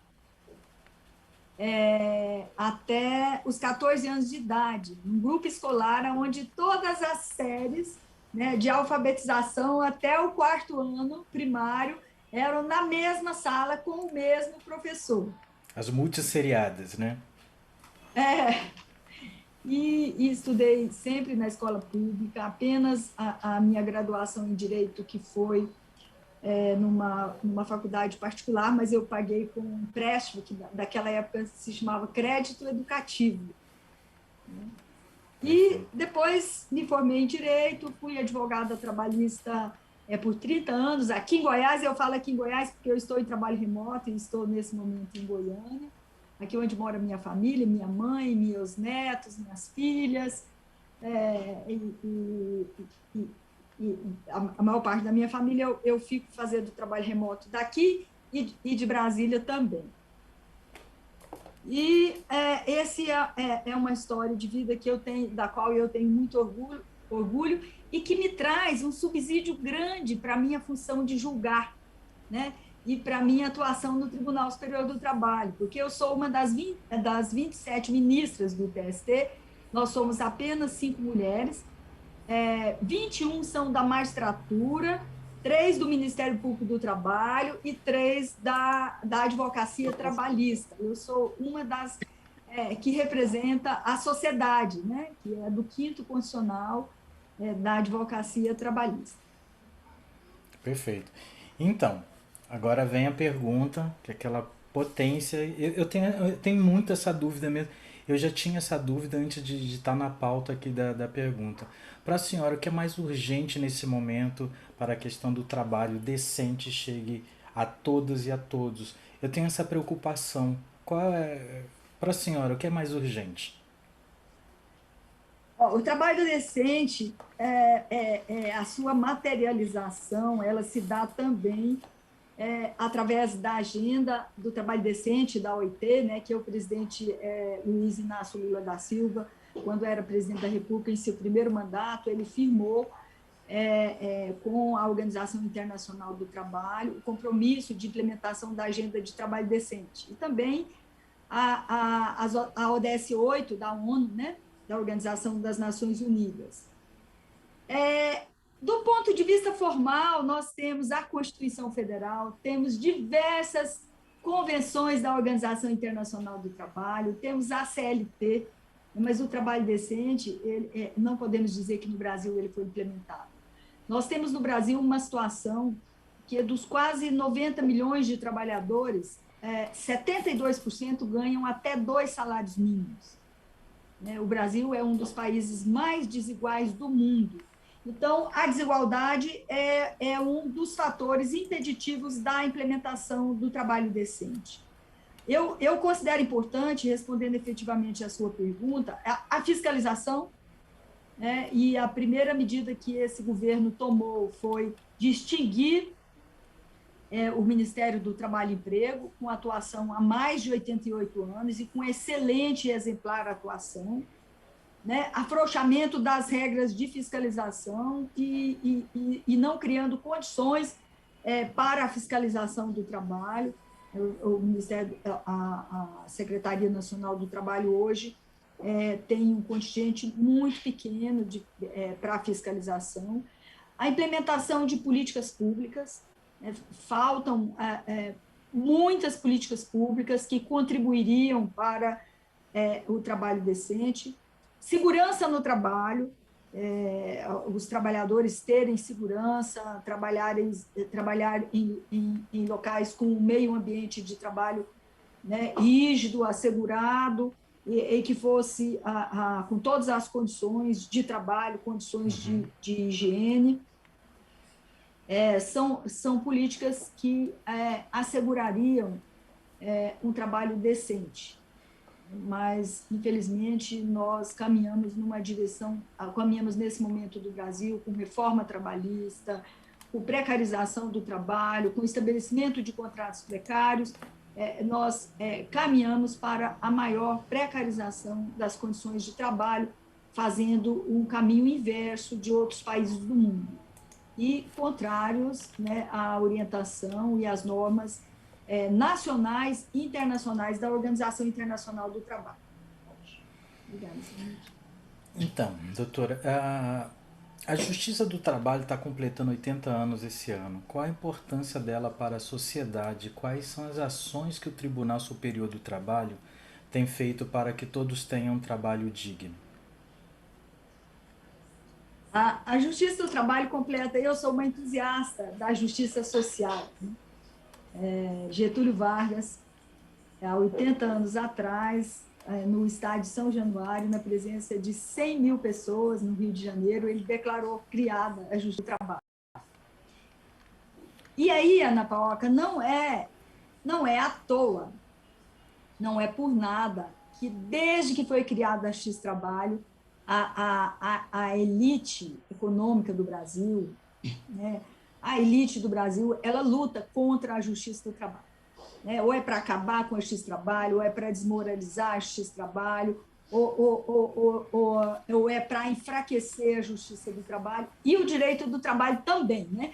Então, há constantes ataques à Justiça do Trabalho e à consolidação das leis do trabalho, né? Uma com 80 anos, a outra com mais de 70 anos, e a nossa tradição escravagista, ela deixou marcas muito profundas, uma falta de conscientização incompreensível por parte de um segmento da sociedade empregadora, levando com que a gente tenha que lidar em pleno século XXI com um crescente número de trabalho análogo ao trabalho escravo.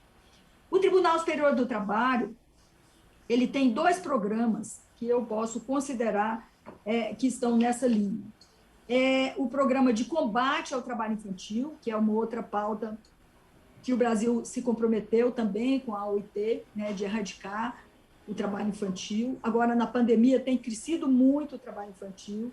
O TST, o Conselho Superior da Justiça do Trabalho e o Tribunal Superior do Trabalho tem esse programa, que é coordenado pela minha colega, ministra do TST, Kátia Magalhães Arruda, e tem o programa Trabalho Seguro, que é coordenado nessa gestão por mim, e que está enraizado em todos os 24 tribunais regionais do trabalho. Nós temos parceiros interinstitucionais, o Ministério Público do Trabalho é nosso parceiro, né? Assim como é parceiro também no projeto Aurê. E nós temos um trabalho que procuramos que seja bastante intenso, no sentido de que sejam asseguradas condições dignas de trabalho. O Brasil, de acordo com a OIT, é o 4º país do mundo em acidentes do trabalho. Acidentes do trabalho e doenças ocupacionais. É um ranking muito ruim, né, para o nosso país. Muito obrigado, ministra. É importante a participação da senhora. Eu vejo que sim, a gente vai ter outras oportunidades. Espero que a senhora termine aí todo o seu trabalho acadêmico, seja com louvor, continue o bom trabalho que anda fazendo, que compartilhe essas informações nos nossos canais e que a gente tenha a oportunidade de novamente conversar, ou seja, eu apresentando um outro indígena, um negro, uma negra, um cigano, que toda a diversidade esteja presente aqui no canal Aurê, para a gente dialogar com todos os povos, falar sobre os direitos de trabalho, os seus deveres, os compromissos, as realizações e o sucesso que todas as esferas estão fazendo em prol do direito do trabalhador. Muito obrigada, senhora. É um prazer em conhecê-la virtualmente, mas espero que um dia, ou seja em Brasília, ou indo ali no Goiás, como diz o povo mais antigo, de alguma forma, em Goiânia, a gente encontre para um cafezinho, bater um papo, contar a história, prosear e que seja muito feliz. E antes de terminar, aqui a minha amada, minha querida, e olha que eu já vou nas intimidades, porque assim, ela foi me apresentada como uma pessoa tão fantástica, e eu vi num trabalho tão lindo, antes mesmo do projeto Aurê, e quando se encontra, assim, ela ilumina tudo, é uma pessoa fantástica das matrizes de terreiro, trabalha pela justiça social. Muito obrigada, seja bem-vindo, doutora, novamente. Me apresentaram assim, a doutora, e fica a doutora Delamare, né? Parece que o doutor é um nome principal dela, porque ficou assim, né? Vários amigos e amigos falam assim, e é uma potência, né? Seja bem-vinda. Vamos encerrar nós três juntos, e a senhora vai falando aí, depois eu falo aquela parte institucional final. Doutora, é com a senhora? O áudio, libera o microfone. Vamos lá. De novo, alguém fechou o áudio da senhora. Ela está sem áudio, não sei o que houve. Pronto, já foi agora. Foi. Eu estava aqui terminando de ouvir, né, a fala da ministra Adelaide, que é sempre uma inspiração. Vieram estar conosco, né, o que eu diria assim, 3 ícones da Justiça do Trabalho. O ministro Cláudio Brandão, o ministro Augusto César, a ministra Adelaide. São humanistas de carteirinha, são pessoas que eu tenho como parceiros dentro da minha caminhada nesse trabalho que eu hoje faço. Quero destacar outros ministros que não estão aqui e que foram fundamentais para que o projeto Aurê exista e esteja aí hoje fazendo o trabalho que está fazendo. Eu quero destacar a grande contribuição do ministro José Roberto Freire Pimenta, da ministra Malmen, e da ministra Adelaide, que foram eles que fizeram a destinação de recursos, né, homologaram os acordos para que a gente pudesse ter recurso para estar com o canal Aurê, para estar com o site Aurê e para estar com ações finalísticas, inclusive na época da pandemia. Eu quero dizer à senhora, ministra, que com nossas ações, em 2020, nós chegamos a atender cerca de 100 mil pessoas, direta e indiretamente, né, com fornecimento de cestas básicas, com fornecimento de kits de higiene e tudo mais. E hoje a gente está também com esse projeto, desenvolvendo ações, levando sustentabilidade para os povos originários, comunidades tradicionais. E sem eles, isso seria absolutamente impossível. E um outro registro que eu tenho que fazer de uma pessoa que está ausente aqui, mas que foi o grande propulsor para que nós tivéssemos para o nosso primeiro passo, que foi a criação do GT de Povos Originários e Comunidades Tradicionais. Essa pessoa é o ministro Vieira de Mello. foi quem primeiro abraçou o simpósio internacional, o primeiro simpósio nacional sobre a questão da população negra e quilombola, e o segundo simpósio nacional e primeiro internacional foi abraçado pelo ministro Vieira de Mello, que disponibilizou 50 vagas no primeiro simpósio, mais 50 vagas no segundo, para que estivessem magistrados discutindo com esses grandes atores sociais vulnerabilizados. Esse trabalho que nós fazemos com foco nos povos originários e comunidades tradicionais é um trabalho que tem um objetivo fundamental que a gente não pode esquecer, é prevenir a exploração das piores formas de trabalho infantil e do trabalho escravo. Se você fixa a pessoa dentro do seu território, garante a ela condições gera trabalho, emprego e renda, ela não vai ser vulnerável ao trabalho escravo. A criança, se a família tem como se sustentar, porque conseguiu ter o seu pequeno arranjo agroecológico, seja no quilombo, seja na aldeia, seja onde estiver, ela não vai precisar sair do seu núcleo familiar, sair da sua terra e estar vulnerável a essa situação que a gente está lá. Então, o projeto Aurê, ele tem um tributo a fazer a esses ministros que eu acabei de citar aqui. Não fosse a confiança deles no meu trabalho, não tivessem eles apostado nessa ideia, homologando os acordos que forem encaminhados para homologação, nós não estaríamos chegando onde nós estamos chegando hoje. Como vamos chegar agora a Roraima, com uma homologação feita pelo juiz da vara lá de Roraima. Estamos indo para o Acre, estamos indo para o Mato Grosso, estamos indo já estamos no Pará, estamos indo para o Rio, São Paulo, Minas, Pernambuco, para o enfrentamento da questão do racismo religioso, estamos indo para a questão do quilombo no Maranhão, em Minas, também em Pernambuco, onde tem, porque, ministra, nós estamos atuando nos locais onde tem o menor índice de desenvolvimento humano, onde tem o menor índice de educação básica e os maiores índices de violência infanto-juvenil. E contamos com essa parceria no eixo da infância e da juventude com a Unicef, que é quem faz todo esse trabalho de fortalecimento da rede de proteção à infância e à juventude e de enfrentamento aos homicídios. Então, o Aurê, ele é uma família que foi criada, nasceu de uma ideia, que foi apoiada por esses grandes homens, essas grandes mulheres do nosso período de trabalho, e ao qual foram se juntando outras e outras e outras pessoas. Né? Que chega aqui agora você, a Napuaca, chega a Ellen, né? Tenho que destacar o brilhantíssimo e um trabalho da Thaís Dumé, da OIT, que é quem está ali, que muitas vezes a gente vacila, não aguento mais, não, vamos seguir, minha irmã, é assim que a gente caminha. Tem a Cecília com o Ubuntu, tem a Juliana com os indígenas, a Tati. Então, estamos trabalhando e estamos construindo, estamos trabalhando para um mundo melhor.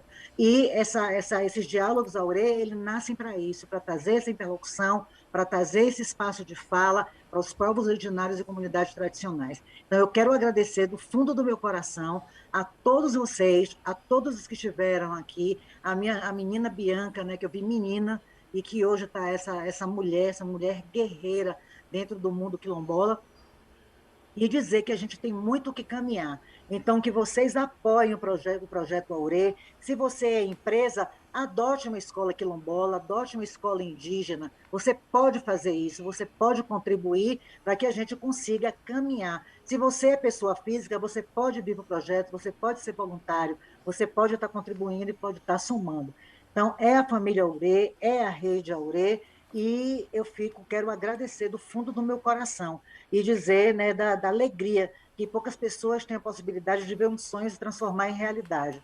O meu sonho se fez realidade, se faz realidade a partir desses apoios que eu tive dentro do nosso período de trabalho, e por isso, do nosso período de trabalho, dentro desse ano, que a Justiça do Trabalho completa seus 80 anos, ela não podia estar ausente para a gente discutir trabalho. Da mesma forma que a gente, quando for discutir o trabalho infantil, vamos trazer a ministra Kátia, vamos trazer esses grandes atores sociais que estão mudando. Vamos discutir a Convenção 69, que é importante para os povos originários e comunidades tradicionais. Vamos trazer o ministro Lélio Bentes, é perito da OIT nesse tema. Então, são grandes nomes que estão dentro do nosso período de trabalho e que estão transformando e que fazem com que a gente tenha uma jurisprudência de direito material focada em direitos humanos no mundo do trabalho. Então, meu agradecimento, né? E vamos lá para ter mais diálogos AURE, ter mais ações AURE e continuar caminhando sob essa bênção que é esse projeto. Muito obrigada a todos, a Andréa, né, o Juliano, ao Calil, a toda a equipe do site, a Cris, a Thelma, a todos que estão envolvidos dentro desse grande trabalho do Projeto AURE. Muito obrigado. Então chegamos ao nosso fim, espero que vocês tenham gostado e queremos voltar a falar sobre esse assunto e muitos outros assuntos tão importantes para nós, que merece sempre uma atenção maior, e uma das maiores é o trabalho. Então a gente tem muito a falar sobre trabalho em vários eixos, vários temas, várias possibilidades, e esse canal aqui está aberto, está franqueado para você, junto com todos esses profissionais fantásticos que já foram citados, e não esquecendo aqui o pessoal das Libras, tá? Eu estou olhando vocês são muito importantes para a nossa comunicação com as pessoas com deficiência auditiva, que eu tenho o maior carinho, o maior respeito. Então aqui, eu quero lembrar vocês sobre as informações do AURE, está nas redes sociais, no site está aqui acima, aure.com.br, nas redes sociais, o projeto também está lá contemplado nas mídias sociais, no canal AURE no Instagram, @canal_AURE, no Facebook, canal AURE tudo junto, e no passarinho no Twitter está lá canal AURE. Então você também pode escrever no YouTube, você pode escrever, não, vai lá e se inscreve, convida as pessoas das suas redes, é muito importante, compartilha essa live, ela é atemporal, ela é importante, ela tem função educacional, ela tem função de justiça social, então compartilha, convida as pessoas a se inscreverem no canal do YouTube para não perder nenhuma live como essa de hoje. Uma boa tarde a todos e a todas e até o próximo programa. AURE e vamos lá. Muito obrigada.